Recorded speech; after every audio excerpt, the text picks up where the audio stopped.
সকলকে জয় যিশু। আমি সোমা মুখার্জি, উনি হলেন আমার মা। জয় যিশু। আমার নাম জ্যোৎস্না। আমি আজকে আপনাদের সামনে আমার মায়ের হয়ে সাক্ষ্য নিয়ে এসেছি। আপনারা হয়তো বাইবেলে পড়েছেন বা শুনেছেন কি প্রভু যিশু মৃতকে জীবন দিয়েছেন এবং অন্ধকে চোখ দিয়েছেন। তেমনি কিভাবে প্রভু যিশু একটি ভয়ানক রোগ থেকে, বড় রোগ থেকে আমার মাকে কিভাবে সুস্থ করে ফিরিয়ে এনেছেন তারই সাক্ষ্য। আপনারা হয়তো জানেন কি ক্যান্সারের আনসার পাওয়া যায় না, কিন্তু ক্যান্সারের আনসার শুধুমাত্র প্রভু যিশুর কাছেই আছে। আমরা সেটা দেখেছি। আমার মায়ের সাক্ষ্যটা আমি শুরু করছি। হঠাৎই অনেকদিন ধরে মায়ের বাথরুমের জায়গাটা ইচিং হচ্ছিল।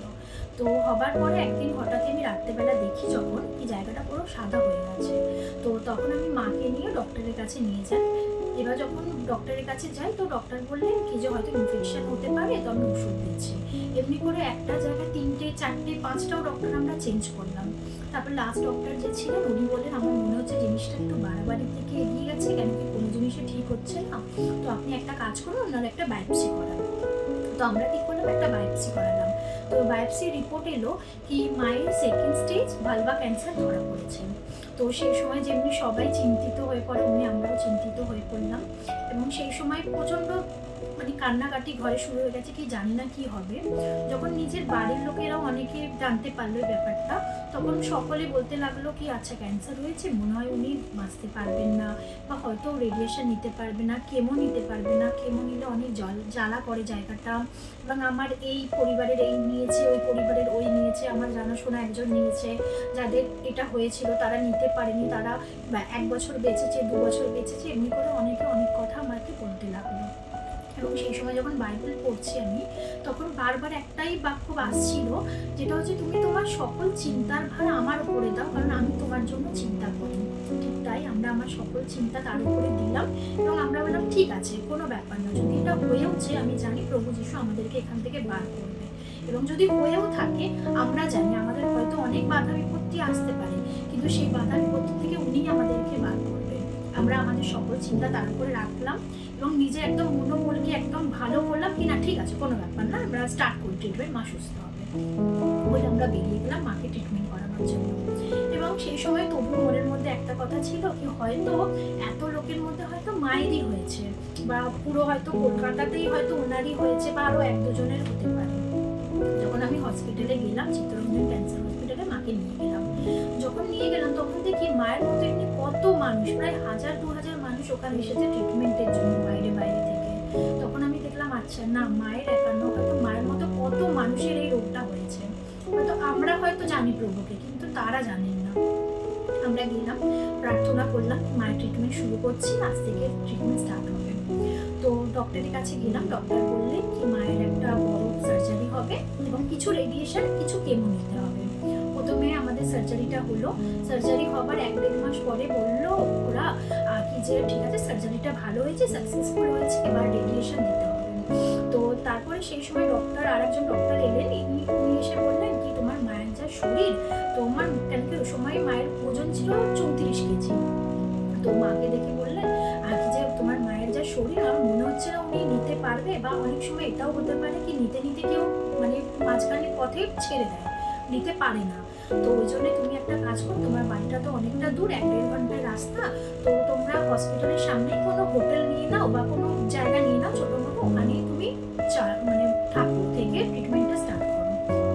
তো ট্রিটমেন্টটা এমনিও নয়, রেডিয়েশনটা ছিল কি একদিন ছাড়া 2 দিন ছাড়া ওটা ছিল প্রত্যেকটা দিন, শুধুমাত্র রবিবারটা বন্ধ ছিল।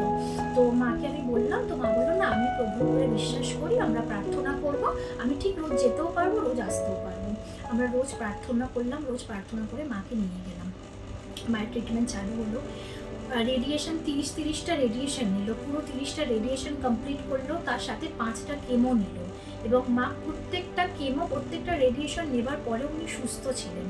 ডক্টররাও বললেন কি আচ্ছা ওনার মতো এই শরীর উনি নিয়েছেন, এটাই অনেক বড় ব্যাপার। হলো হবার পরে মায়ের ট্রিটমেন্ট শেষ হলো, হবার পরে ট্রিটমেন্ট চলতে চলতে প্রায় 1 বছর 2 মাস 3 মাস কেটে গেল।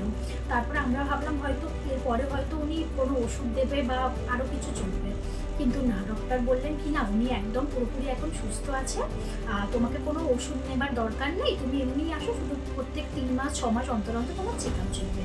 এখন মা চেক আপে যায়। যখন ট্রিটমেন্ট চলছে তখনও লোক আমাদেরকে বলে যাচ্ছে কি যে না হয়তো দেখ ট্রিটমেন্ট নিয়েছে, হয়তো কিছুদিন পরে উনি শরীর খারাপ হতে পারে, বা পুরো ফ্যামিলির লোকরা এই ভেবেই ঘরে ঢুকতে চলে এলো কি যে হয়তো উনি বাঁচবেন না, এখনই চলে যায়, দেখা করে আসি, জানি না কবে কি হয়ে যাবে। সবাই চলে আসতে লাগলো, যারা আসতেও না ঘরে তারাও চলে এলো, এসে এসে দেখা করতে এলো, দেখা করে দেখে টেকে চলে গেল। এবার ওরাও ভাবতে পারেনি যে উনি এত বড় রোগ থেকে বেরিয়ে যাবেন। কিন্তু ওরা জানতেন না কি আমরা কোন প্রভুর উপরে বিশ্বাস করি, আমরা কার উপরে বিশ্বাস করে আমার মায়ের ট্রিটমেন্ট চালু করেছি। যখন হসপিটালে যেতাম তো মায়ের সাথে আরও একজন মানুষের ট্রিটমেন্ট হচ্ছিল, মানে সার্জারি হচ্ছিল।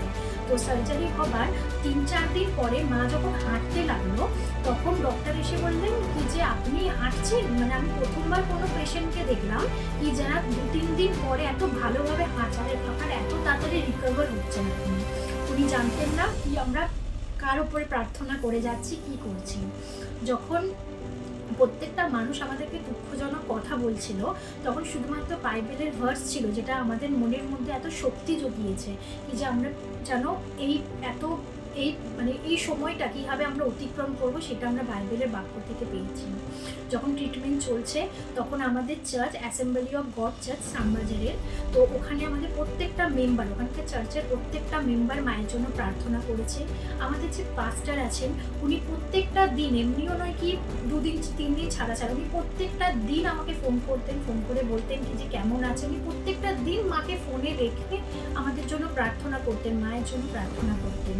ওরা প্রত্যেকটা দিন সপ্তাহের মধ্যে একটা দিন সবাই মিলে আমরা ফাস্টিং প্রেয়ার রাখতাম মায়ের জন্য। চার্চে প্রত্যেকটা মানুষ ফাস্টিং প্রেয়ার রাখতো এবং সকলের বিশ্বাস ছিল, এবং আমাদের বিশ্বাস, সকলের বিশ্বাস ছিল আমাদের চার্চে যে উনি সুস্থ হয়ে চার্চে ফিরে আসবেন।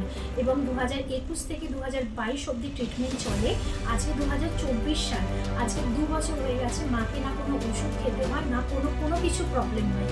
লোক বলে কি ট্রিটমেন্ট, ক্যান্সারের ট্রিটমেন্ট হয়েছে, উনি একদম দুর্বল হয়ে পড়েছেন। না, উনি আপনার মতো আমার মতো একদম সুস্থ মানুষ।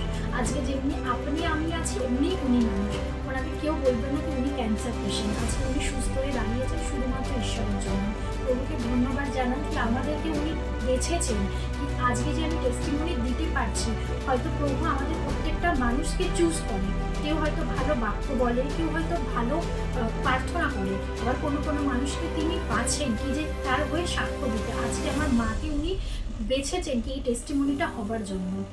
হয়তো লোকরা ভেবেছে কি যে এরা প্রভুতে বিশ্বাস করে তাহলে কেন ক্যান্সার হলো, কিন্তু না, উনি তার মহিমা দেখানোর জন্য ক্যান্সারের মতোই রোগটা দিয়েছে। আজকে উনি যদি না দিতেন তাহলে আজকে উনি সুস্থ হয়ে দাঁড়াতে পারতেন না, আর নাই আজকে আমি আপনাদের সামনে সাক্ষ্য হয়ে দাঁড়াতে পারতাম। প্রভুকে ধন্যবাদ জানাই, উনি মাকে এই রোগটা দিয়েছিলেন এবং ওই রোগ থেকে যে বার করেছেন তার জন্য ধন্যবাদ জানাই।